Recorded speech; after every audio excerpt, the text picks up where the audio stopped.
Good morning, student. I'm your Stephen sir from ICRA English Medium. Today, I'm going to teach you subject grammar, and today's our topic will be active and passive sentences.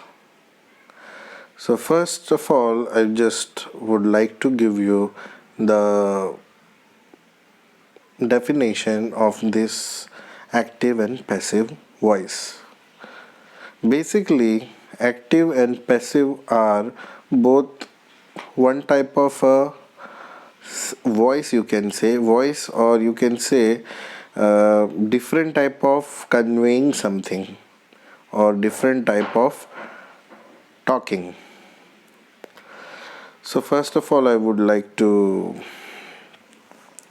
show in the box which is written, a sentence is written in active voice when the subject of the sentence performs the action in the sentence. Subject of the sentence. So first of all, you must understand what is subject. Subject means जिसके बारे में हम बात कर रहे हो. Subject मतलब जिसके बारे में हम बात कर रहे हैं. तो इधर सब्जेक्ट क्या होता है, यानी कि जिसके बारे में हम बात कर रहे हो. तो यहाँ एक एग्जाम्पल है, the girl was washing the dog. एक लड़की है जो कुत्ते को नहला रही है.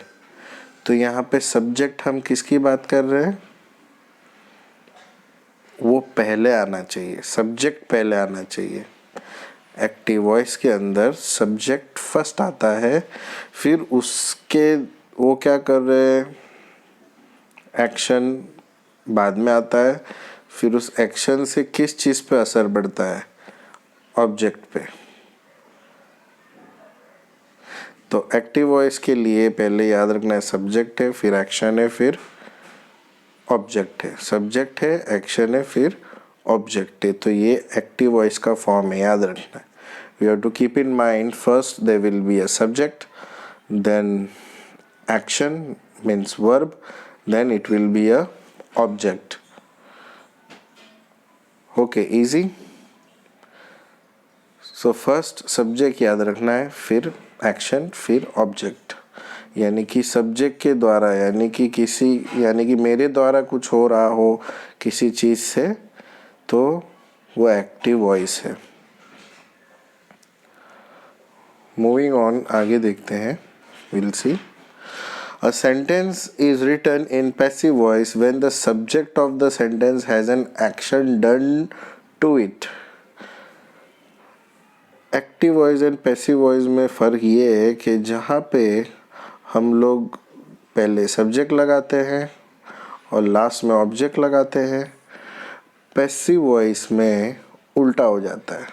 पैसिव वॉइस में पहले ऑब्जेक्ट जो है वो सब्जेक्ट बन जाता है, और जो सब्जेक्ट है वो क्या बन जाता है, ऑब्जेक्ट. तो अगर आप एग्जाम्पल देखोगे तो आपको फ़र्क नज़र आएगा. क्या फ़र्क नज़र आएगा, जो इसमें ऑब्जेक्ट था वो सब्जेक्ट बन गया, और जो सब्जेक्ट था वो ऑब्जेक्ट की जगह में आ गया. तो ये क्रॉस जैसा है, ये एक टाइप का क्रॉस जैसा है जो आपको याद रखना है. क्या याद रखना है, क्रॉस टाइप. क्या याद रखना है my dear student, cross. Active voice में सब्जेक्ट के बाद ऑब्जेक्ट, पैसिव वॉइस में जो ऑब्जेक्ट है वो सब्जेक्ट, और जो सब्जेक्ट है वो ऑब्जेक्ट. यानी कि the girl was washing the dog, लड़की धो रही थी कुत्ते को. तो पैसिव वॉइस में हो जाएगा, कुत्ता को धुलाया गया लड़की के द्वारा. इस तरीके से एक्टिव और पैसिव वॉइस में हमको डिफरेंशिएट देखना होगा. तो जो सब्जेक्ट करता है वो अगर फर्स्ट आए तो वो एक्टिव वॉइस है, और अगर सब्जेक्ट ही लास्ट में आ जाए तो याद रखना है वो क्या बन जाएगा, passive voice. A sentence is written in passive voice when the subject of the sentence has an action done to it by someone or something. Someone or something, तो ये someone something क्या है? जिसने किया, someone something. ये जो पूरी line है someone something else, तो ये किसके लिए बोला गया है? जो कार्य कर रहा है उसके बारे में. तो ये डॉग को किसने नहलाया? लड़की ने नहलाया. Okay, moving on. So task 1, ये कुछ नहीं है बट आपको ये याद रखना है कि यहाँ पे बोला गया है copy out each of the sentence in then write whether it is in active और passive voice. Hint, in this sentence look for the person who is carrying out the action. इसमें ये बोला गया है ऊपर कि अपने को वो देखना है. एक हिंट दिया है. क्या दिया है? In this sentences look for the person who is carrying out the action. जो एक्शन कर रहा है उसको हमें देखना है. एक्शन कौन कर रहा है? सब्जेक्ट कर रहा है या ऑब्जेक्ट कर रहा है? जैसे कि फर्स्ट हम लोग देखेंगे तो ये टोटल आपको 8 दिया हुआ है. इसमें ये बोला गया है कि एक्टिव वॉइस कौन सा है और पैसिव वॉइस कौन सा है. ओके, पहला पढ़ते हैं. Mark was eating an apple. तो एप्पल जो है वो मार्क के द्वारा खाया गया ऐसा तो नहीं है ना. पहले मार्क किसी का नाम है तो सब्जेक्ट पहले आ गया,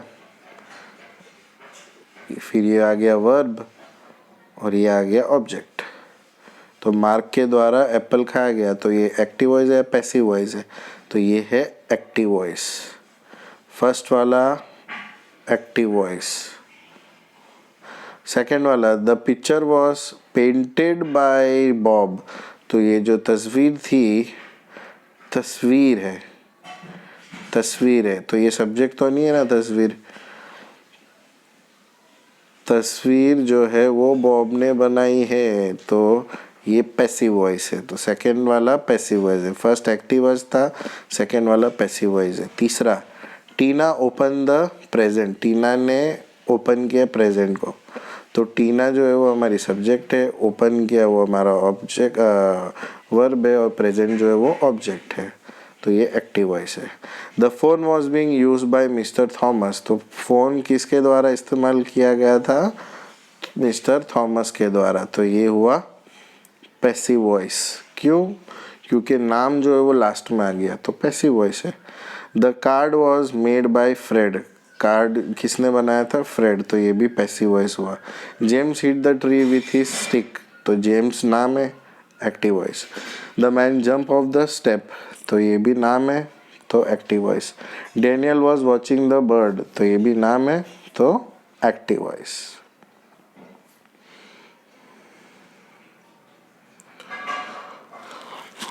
Task 2, copy out each of the sentence and then write whether it is in active or. तो ये भी वैसा ही है.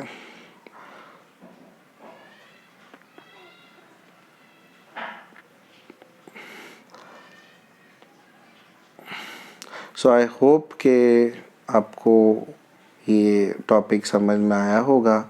Thank you so much.